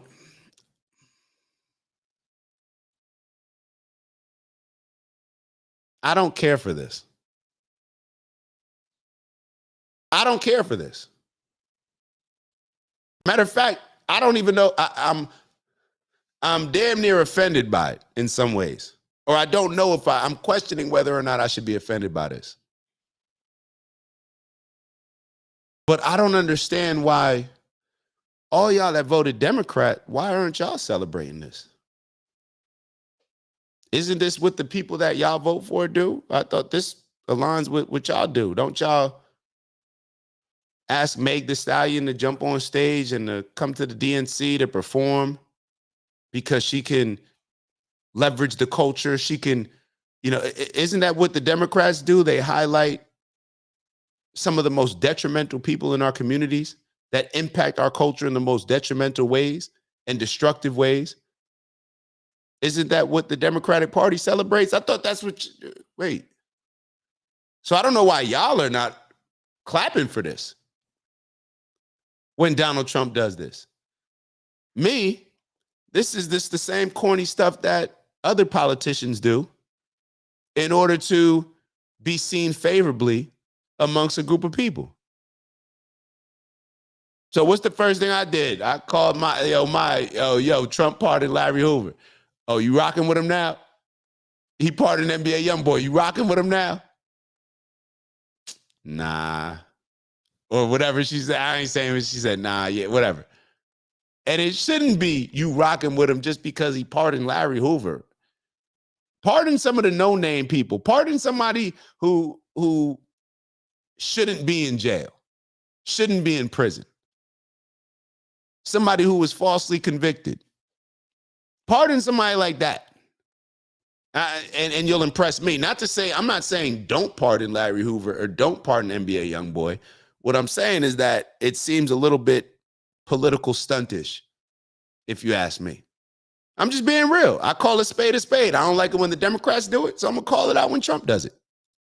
And that Trump brand attached to racism. I get why Trump wants to protect his last name. He doesn't want his kids having to deal with the kinds of attacks on his reputation that Donald Trump has had to deal with. He doesn't want the Trump name to be so polarizing and so connected to racism that perhaps these moves and trying to clean up his brand as a racist is important to him beyond Donald Trump. But I still don't understand this, not fully. And then it makes me put my tinfoil hat on. What do y'all think that he pardoned him for? What do y'all think that he pardoned him for? Like, I could just imagine all the things that are, and maybe we just don't know of the other pardons that Trump has made, so maybe I should do some due diligence into that. Maybe these are just the two biggest names, so that's why we're hearing these names. But either way, why do you think he pardoned them? Do you think it was politically motivated? Do you think he was trying to win back some of the black people that he may have lost with these, with the white Afrikaners that he brought over? I don't know. I don't know. It just makes me wonder. And maybe me wondering is just me acknowledging that we live in this culture, we live in this world where everybody just plays politics. Everybody's just doing something to win over people. And the thing that people liked about Trump the most, or let me just speak personally, the thing that I liked about Trump the most is that he did not care what everybody else said. He did what he felt was right. And he let us know exactly what it was, why he was doing it. At least it came across as genuine in that way. Compared to all the other politicians that are more Gavin Newsom-ish that will tell me anything just to appeal to me. Give me the real. I'm attracted to the real. Whether you're saying things that I dislike or like, it doesn't matter. I respect the fact that you're being real and genuine and that you're standing on the things that you believe in. And it makes me say, did Trump pardon Larry Hoover from federal charges, knowing that Larry Hoover is going to have to stay in prison on state charges? Did he do this as a setup so that now he can pardon Derek Chauvin? And so when the Daily Wire started promoting Free Derek Chauvin, did they do this because they were tipped off and there was a plan in effect to pardon Derek Chauvin from federal charges, knowing that he would still be incarcerated on state charges? Was this a brand play for the Daily Wire? Was it as it's a perhaps brand play for Donald Trump? Is all of these mashing? Come here, Ma. Say hi to everybody. Somebody just, you almost got Pop walking in my door like that. You text me, I'm on the show. Well, don't you check your phone? Don't I check my phone while I'm on live, Ma? Don't say it while you're playing the video. Y'all almost saw, man. Come say hi to everybody. No, I'll say hi. Come say hi to everybody. We talking about your man, Trump. That's your man. Look at the camera right here. Look at my mom came to help me out, help Maya and I out. Hey, everybody. Hope you're having a good Friday. Take care. I'm here to work. She here to work. She here to work. That's why you gotta, hey, this everybody works. Everybody has a role to play. So my parents, pause the show. Pause Trump for a second. My parents came down to Miami. Oh, I didn't even tell people there was 6 days. Well, my parents pretty much, Quentin said, what's up? He said, hey, Miss Caldwell. And Anthony said, hey, my Dukes. They came down with me to Miami for my birthday last week, and they helped me move everything. I may have already told y'all that. Mont said, what's up? Hey, Lamont. Everybody saying what's up. All right. So, and Shy said, what's up? Everybody saying what's up to Ma. So, and we got a new, for all y'all with kids, we got a new show series coming out with my mom reading nighttime stories to kids. So we'll touch on that a little bit later too. But I just got to tell y'all, Mom's done and my dad came down and they pretty much moved the entire apartment. Like, we had movers, but they boxed everything between my mom and my dad. And I was still stressed because I was about to move back to Jersey for the next 2 months and then figure it out when I got the apartment. We went down there, we found a spot. got the spot, moved in the next day. The next day they had the whole apartment ready. Yeah. Shout out to my eye, Ma. Let me get back to the show. All right. Let's play another couple seconds of this, and then we're gonna move on to a little bit on Thomas Sowell. We're not gonna get through the entire Thomas Sowell, but I think I just want to start. I want to start showing y'all more Thomas Sowell because I learned so much from him. But let's finish up with this, and then we'll move on to that. Nations, are they all just moving pieces on a chessboard in a game of public relations and brand enhancement? SG. And is Donald Trump considering, because he if you can pardon Larry Hoover, a massive criminal gang leader, why can't you pardon Derek Chauvin? Derek Chauvin subdued and restrained a career drug user, career criminal on the ground for 8 minutes. 9 minutes, maybe it's 9 minutes, I don't know. He was at the scene of George Floyd's drug overdose. All right, so let me lock back in with the whole Derek Chauvin thing. This is a tough one. Actually, it's not. It's not. It's only tough because you know that when you say certain things and people already have like preconceived thoughts of what they think they know. In their mind, they know what happened with George Floyd and Derek Chauvin. He had the knee on his neck. George Floyd couldn't breathe. Then he died. Simple as that. But a lot of people won't look into a lot of the other things that happened around this. The fact that there were some drugs involved. The fact that this was an overdose. The fact that he had been saying that he couldn't breathe well before Derek Chauvin put the knee on his neck or his back, whatever y'all. Hey, I'll let y'all. So, but I also understand that we have a country that probably isn't emotionally mature enough to go through Derek Chauvin being pardoned. But if I was Derek Chauvin, should I care about the country and, hey, we're not responsible enough or mature enough for me to get a pardon, so therefore I'm going to have to be here? Even though, now I'm not saying that he shouldn't be locked up for anything. But what I'm saying is that based on the research that I've seen outside of just what the news was reporting, there were some other factors that I was not aware of during the initial situation. That's all I'm saying. There were other factors that I believe contributed to his death. So should maybe he have gotten a lesser sentence? I don't know. Just pardoning him clear. I don't. But like I said, to me, there was a lot of information that was not taken into consideration when you look at go look at Candace Owens' documentary. I'm just telling y'all what happened. I'm just reporting. It is what it is. I'm not just go along, get along gang. Never have been, never will be. They haven't broke me enough. They got to give me some more lashings. I don't know. There were other factors that played a role in George Floyd dying outside of Derek Chauvin's knee. Just my opinion. So should something be done the same way that I say Tory Lanez? Well, I think Tory Lanez is just innocent. They need to get Tory out of there now. But to do something to his sentence, I couldn't be against it.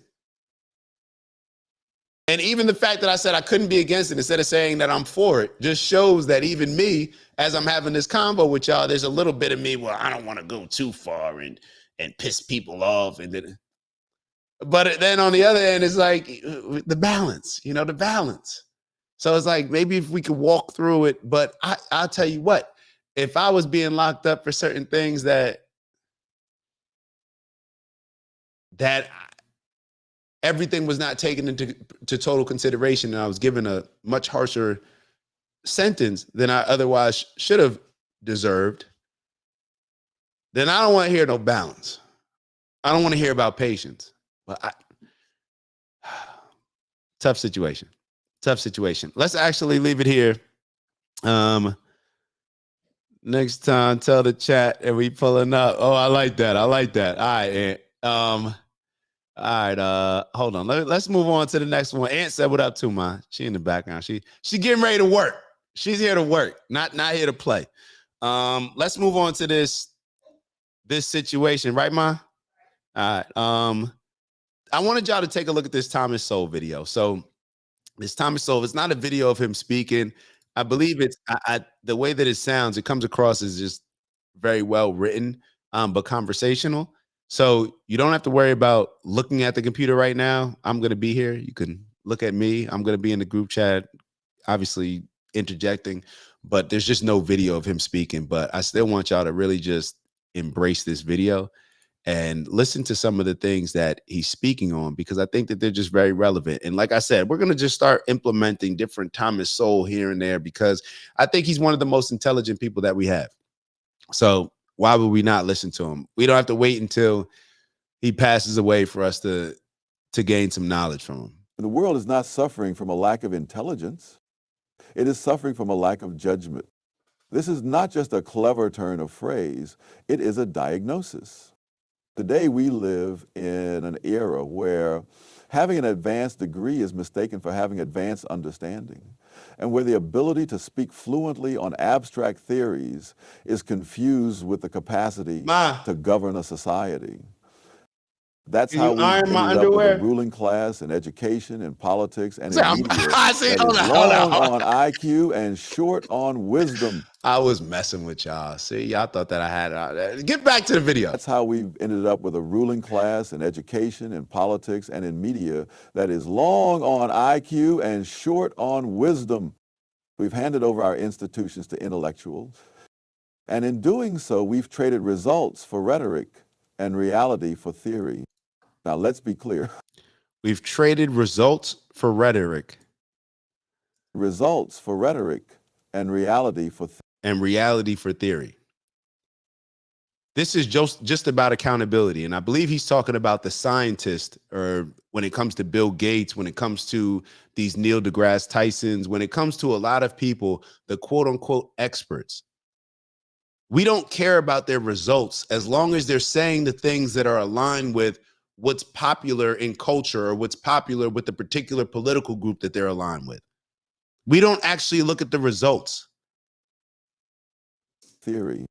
Now, let's be clear. The problem is not intelligence itself. Intelligence, like money, can be used well or poorly. What matters is what you do with it and whether you recognize its limits. As I wrote in Intellectuals in Society, it is dangerous to be too impressed with intellect. Intelligence is not wisdom, and those who are too impressed with their own intelligence often lack the humility that is essential for wisdom. Those that are too impressed with their own intelligence often lack the humility for wisdom. I think that's a big one. That's a big one for us to self-reflect on, and that's a big one for us to, well, I guess you're self-reflecting in both ways, and shout out to Train in the building. But that's a good one for us to self-reflect on, as far as how we formulate a lot of our opinions and pass them off as perhaps like it's an expert review. And also, and maybe more importantly, for us to think about the people that we're listening to. The people that we may not be able to have this discernment that Adrian's talking about. So Train's talking about the lack of discernment, the lack of the ability to be able to judge between what's real or not. And a lot of that is because we look at things so emotionally. We're moving based on emotionally to the point where we're not even making it or looking at it logically. So we can therefore judge, hey, let me judge this person's character. Let me, and this is across the board in a lot of different areas, whether it's the experts that we're seeking knowledge from, whether it's us trying to become better at judging the people that we get into relationships with, judging the jobs that we take on across the board. Discernment is very important, because what does it do? It shapes our perspective. Our ability to judge who we're going to take advice from shapes our perspective on how we'll ultimately see the world. Let's keep going. And that precisely is the trouble. Many of our elites have been trained to believe that intelligence alone qualifies them to redesign society, that their academic achievement is evidence of insight, that if they can explain how something should work in theory, it must therefore work in practice. But society... Hey, Ant, when you get to this, make sure you press live. I think you're back a ways. But yeah, I think you're back a ways. I don't want to go back too much into the George Floyd. So let's yeah. And just when you get this, just press live so that way we can get you involved in the combo. It is not a seminar room. It is a vast network of people, preferences, and trade-offs, most of which no single person can fully understand, much less control. This is the classic error of intellect, can fully preferences and trade-offs. Society is not a seminar room. Listen to what Tom Sowell says about trade-offs. This is something that he says when everybody's making deals or making this. Everything is about trade-off. In order to do something, in order to gain something, you got to lose something. In society, what is it? What is an investment? Right? We got to give something to get something. Everything's about trade-off. So going back to what Train said about discernment, it all comes down to us being able to judge accordingly. What's going to put me in the best position? Let me judge this situation so I can come out as favorable as possible, as safe as possible. Seminar room. It is a vast network of people, preferences, and trade-offs, most of which no single person can fully understand, much less control. This is the classic error of intellectuals. They believe that if they cannot imagine why something works, it must not be working. And that if they can imagine a better way, it must therefore be better. What is an intellectual? It is not just someone who knows a lot. It is someone whose work deals primarily with abstract ideas, especially ideas that are not subject to real-world tests. A physicist builds a bridge. If it collapses, he's accountable. A doctor prescribes a treatment. If it fails, he reevaluates. But an intellectual can design a social program that fails for 50 years and still get invited to lecture on solutions. Damn. What do you say? A physicist builds a bridge. If that bridge falls, that's the same energy. What did they used to say with the Titanic? The captain of the ship, captain got to go down with the ship. That's the accountability that comes with it. If I build this bridge, there needs to be a certain level of accountability where if I build a great bridge, then that accountability should work in my interest and maybe give me more opportunities. But if I build a bad bridge, then hopefully it'll work in your interest as far as you learning that you need to do a little bit more work and become better. But you shouldn't be rewarded with building a whole bunch of other bridges and now putting a whole bunch of other people at risk. Just my opinion. Let's keep going. Bridge. If it collapses, he's accountable. A doctor prescribes a treatment. If it fails, he reevaluates. A doctor prescribes a treatment. If it fails, he reevaluates. The good ones. I'll be honest, even from the doctor standpoint, everything that we discussed, now you're going to be held accountable to that patient. So that's on the patient. If you prescribe me something that does not work and I'm still in pain, then that patient obviously knows, yo, what you prescribed didn't work. But when it comes to an intellectual can design a social program that fails for 50 years and still get invited to lecture on solutions. Because their work isn't judged by results, it's judged by intention. In their world, saying the right things matters more than doing the right things. Being wrong isn't punished if you were wrong for the right reason. And so bad ideas don't just survive, they thrive. Because being proven wrong doesn't end a career, it often begins one. But let me give you an example. In the 1960s, Stanford biologist Paul Ehrlich predicted that hundreds of millions would starve to death in the 1970s due to overpopulation. His book, The Population Bomb, sold in the millions. He was on every talk show. Politicians took notice. His ideas, however, false, influenced everything from environmental policy in the United States to forced sterilization programs in India. But Ehrlich was spectacularly wrong. famine did not materialize. Agricultural innovation, trade, and economic freedom solved the very crisis he predicted. And yet, he continued to be celebrated in academia. Why? This reminds me of the whole climate change situation. Now, in 50 years, now we've heard different things that are going to happen with the climate. I'll be totally honest. I don't know what side I'm on, or if there is a side that I'm on. I'm not on a side. Like, I just haven't really given it much thought, to be totally honest. Perhaps I should. I'm more of the belief that the climate is, let me not get into that. But yeah, I was going to say, I'm more of the belief as we, as humans, our energy is messed up. It impacts the climate. I don't even want to get into that thing. But the point that I'm making is, if the people that are pushing climate change and saying that these things are going to happen, let's say in 10 years or 20 years or 30 years, in 10, 20, 30 years, when we look back on it, and if they're totally wrong, as long as they're aligned with what's trending, and maybe that makes them align with what's trending even more, as long as they'll push whatever big pharma company or whatever big research company or whatever politician is celebrating or align with a part of their agenda, I doubt that they'll get looked at in a negative way. Now, if they're wrong and then you're not going along with pushing a particular agenda, then you may get called out. But it just seems as if not many people are held accountable when it comes to a lot of these things.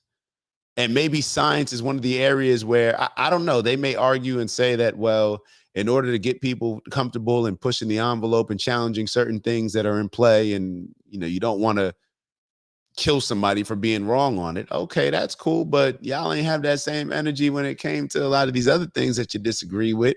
If it's questioning, like RFK Jr., if it's questioning a lot of the jabs and stuff. But I guess because he's not an expert in that particular area, we look at it differently. Because he spoke to elite fears, he was articulate, he sounded smart, and he proposed sweeping government action, which in intellectual circles is often seen as a virtue in itself. The fact that he was wrong, catastrophically so, didn't matter. This is not an isolated case, it's a pattern.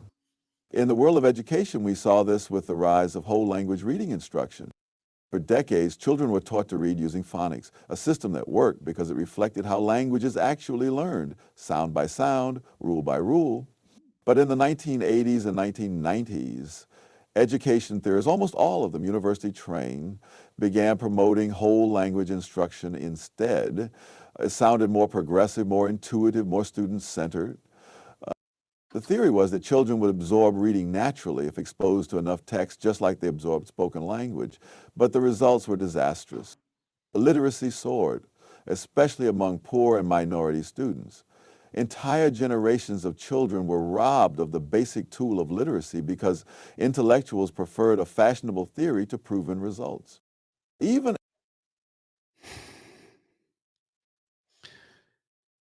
we're allowing the experts to shape our view of the world. And what it's doing is it shapes our view of the world, especially if we're leaders in our families. Then how does that impact the rest of our families' views as well? Now they get on board with certain things.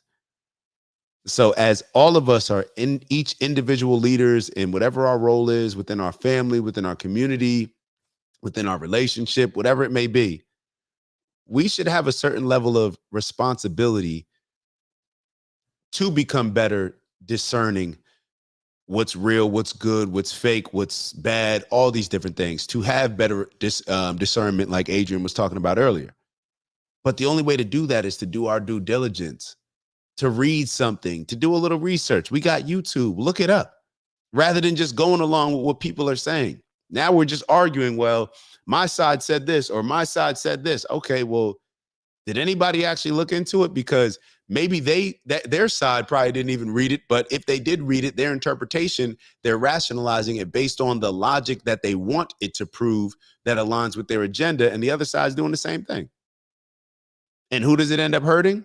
The people that depend on us, our kids, our loved ones. It puts them in compromising positions because we didn't do our due diligence and research. We just went along with the experts said. After phonics was vindicated in study after study, many schools resisted bringing it back. Why? Because admitting failure would mean admitting that academic credentials do not guarantee truth. This is what I call the vision of the anointed. Here's how it works. A social problem is identified, real or exaggerated. A sweeping solution is proposed by an intellectual class. That solution is implemented, often through government mandates. When it fails, the blame is placed not on the theory, but on insufficient funding or opposition from reactionaries. The solution is then expanded, not rolled back. At no point is the original theory questioned. At no point are the architects held accountable. When you can't ask questions, it removes the accountability.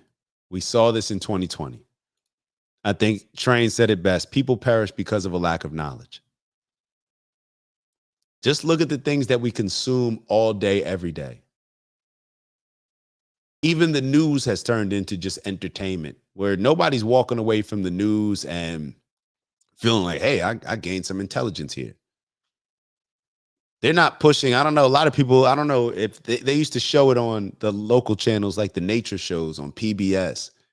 I don't know if they're still pushing those things. But we just consume the same information over and over that we know is biased, that we know is probably sprinkled with some BS in there, that we know is just talking points that are recycled over and over based on political agendas, and we still consume that information nonstop because we're addicted to it. So let's move on from here. The name of this Tom Sowell video, so you guys can finish watching it if you want to check it out. Sowell exposes why Bill Gates is a threat to the world. Look into all this, man. Look into all this. Tom Sowell, he's got a bunch of dope views. Everything from him explaining and breaking down Trump's tariffs, everything that explains how he used to be. He's one of Candace Owens' mentors, but he used to, just like Candace, be more on the radical liberal Democrat side, and life's experiences have led him to be more conservative, I guess, as you would say. But either way, liberal, conservative, doesn't matter. The guy's just a smart guy. So I think that we all will gain some value in checking him out. So let's move that to the side. Shout out to Tom Sowell. And we're going to finish off with a reading from this book, The Power of Now. So I can't front. I was on Bez said unsolvable problems, unsolvable problems, unsolvable problems. Us worrying about those things. What does it lead to? Suffering. So that's what, even in this book, I was about to read a quote for you, Bez. It reminded me of some conversations that we had, but it says, I was going to go a different way. And I'm going to read the other quote that I was going to read too, but I'll read this since I'm thinking of my bro Bez. I love the Buddha's simple definition of enlightenment as the end of suffering. There is nothing superhuman in that, is there? Of course, as a definition, it is incomplete. It only tells you what enlightenment is not, no suffering. But what's left when there is no more suffering? The Buddha is silent on that, and the silence implies that you'll have to find out for yourself. He uses a negative definition so that the mind cannot make it into something to believe in or into a superhuman accomplishment, a goal that is impossible for you to attain. Despite the precaution, the majority of Buddhists still believe that enlightenment is for the Buddha, not for them, at least not in this lifetime. The lack of suffering. Think about what do we suffer over the most? The things that are unsolvable. What do we argue about the most? Look around at the world, some of the disputes that are going on in this world, the things that you can't prove. Most of the wars that we've seen created in this world are over religion, right? Well, you can believe in whatever you want to believe, but a lot of this stuff may or may not be, some stuff you may be able to prove, some stuff you may not. That's not the point that I want to make, but just think about how much time we spend and how divisive it can become with trying to prove this versus proving this. Or if I prove this, that means that this isn't true. This is just what people argue about, trying to prove things that may not be accepted as fact to the masses. It creates some division. So I don't know how we got on the suffering, but let me read the quote that I actually wanted y'all to listen to. But I guess it was meant for me to be reading that one as well. Hold on. Ant wrote, Bez is always talking about some negative ish. I'm wellness checking him. Nah, Bez ain't talking about nothing negative right now. I don't see it as that right now. It just clowning though. But yeah, no, I didn't see it as I think Bez trying to free us of worrying about unsolvable problems and more so getting back to controlling the controllable and not worrying about the things that we can't solve, not putting so much time, effort, energy, hatred, and radicalism into a lot of these things that may not be able to be solved. But teach their own. All right, so let me read this. The mind is a superb instrument if used rightly. Used wrongly, however, it becomes very destructive. To put it more accurately, it is not so much that you use your mind wrongly, you usually don't use it at all. It uses you. This is the disease. You believe that you are your mind. This is the delusion. The instrument has taken you over. So as I was listening to that, think about how our thoughts control us. Whether or not we can do something, whether or not we can't do something, whether or not I can go after that girl and bag her and make her my shorty, make her my wife, all these different things. Our mind will tell us whether or not we can accomplish something before we even try it. That's what our minds do. So we have to be very, very intentional with our thoughts, because if we don't, then our thoughts will be controlling us rather than us controlling our desired outcome by making sure that we're being disciplined in our thoughts. So this is just something that came to mind. And it's kind of funny how I got this book. So I was reading it and I started to tell y'all I felt bad because I found it on the beach. But I in my mind, I was like, oh, I just picked up a book. Like, this is the book that I've been trying to read. Like, it kind of came to me because my boy, he was also talking about how important it is to just act on things in the moment. Now, boom. You thinking about that business idea? Let's now. That's the energy, making sure that we're aligning with that frequency. If the frequency is telling us push now, then we push it now. We're not going to wait until the frequency's off a little bit. But I felt bad because as I started reading it, somebody did an amazing job of highlighting and taking notes only for the first 20 pages. So I didn't feel first 32 pages, my bad. But what I just read to y'all, that was something that they had highlighted. So I was like, dang, I done took somebody else's book. Like, I was supposed to leave it at the front desk, at the lost and found, but it was on the beach, but Soho House, how that worked, whatever. And I started to say, well, if it was me, cool. I got to provide I got to pass along a book to somebody else, but I do feel a little bad because they didn't have their notes for the first 32 pages. But thank you, whoever left the book, because I recommend it. It says it's a guide to spiritual enlightenment. I'm looking forward to becoming more and more enlightened. So that's the energy that I got for y'all today. Hold on. Mama Lay said, I love that book. Ant wrote, I'm a mix of my thoughts and my instincts, then weigh logic and action followed by action. Then you find me. I like that. If anybody's looking how to break it down, it's a good guide. I'm a mix of my thoughts and my instincts, which I think a lot of us are or should be. Then weigh logic and action followed by action. So let's get to it. Bez wrote, the delusion one thinks he can solve unsolvable problems because they don't quit. Hey, Bez, if y'all don't know, Bez is a philosopher, bro. I keep telling Bez is, if you ever have Bez needs to do the truck talks, man. He need to do the truck talks, man. Get serious and start doing the truck talks, man. The people need to hear from you, bro. We're more spirit than body. Whew. That's a fact. That is a fact. We're not even arguing that. We're not entertaining any debate over that, train. We are more spirit than body, period. Today's mathematics, G. If you're not from the city, you might not understand what supreme mathematics is. I know a little bit about it, or I think I know a little bit about it. I don't know, but I think I know a little bit about it. I've heard that with more like the conscious learning and stuff like that. Sometimes there's no logic, though, Anthony. That's true. That's true. Sometimes we do move with no logic. It was meant for you. That's how I look at it. That's my logic. You see how I rationalize that? Somebody left this book for me, and they were so nice because they walked me through the first chapter by giving me some notes and giving me some some highlights to focus on and share with y'all. Look at God working. Turning a new copy to the Lost and Found. Done. Turning a new copy to the Lost and Found. That's what we're doing. I'm just going to send it there. I'm just going to order the book. Or no, I'll bring it there and just say, hey, somebody lost this book. Boom. And now they'll have somebody else to get the new one, or that person. I'm sure truck driving gives a lot of time from reflection. When I don't, when I don't have logic, I use faith. Okay.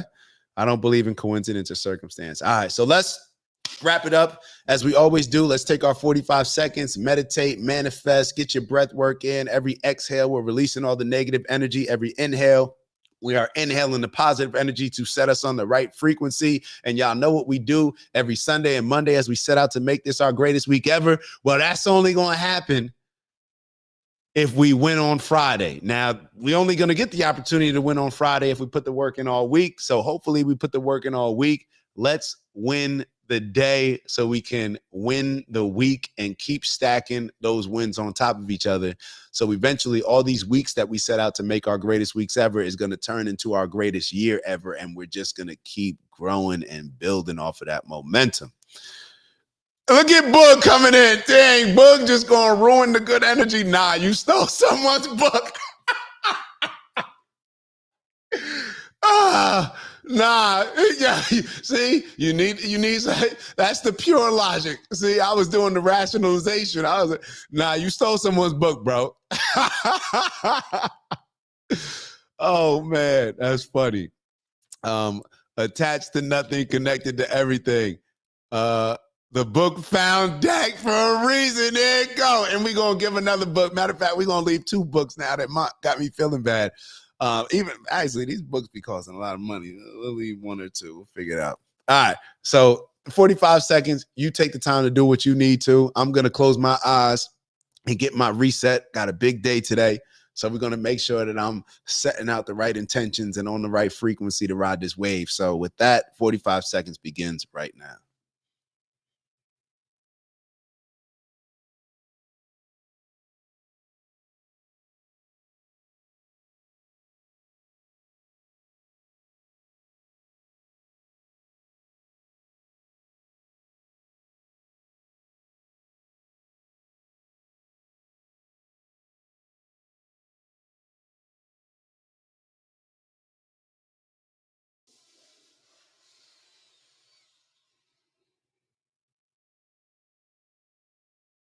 I know y'all heard that.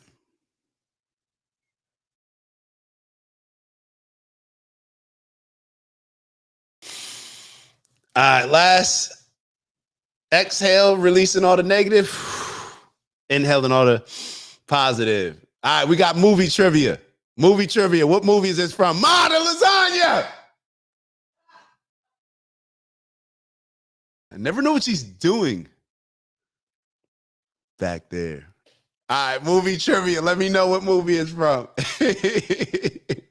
Yo, y'all know what we come here to do. Elevate on purpose, both from an intentional standpoint, raising our standards to become the best leaders we can become, and to grow into the people we need to become to accomplish these audacious goals. Y'all know what it is. Strength and honor, onward and upward.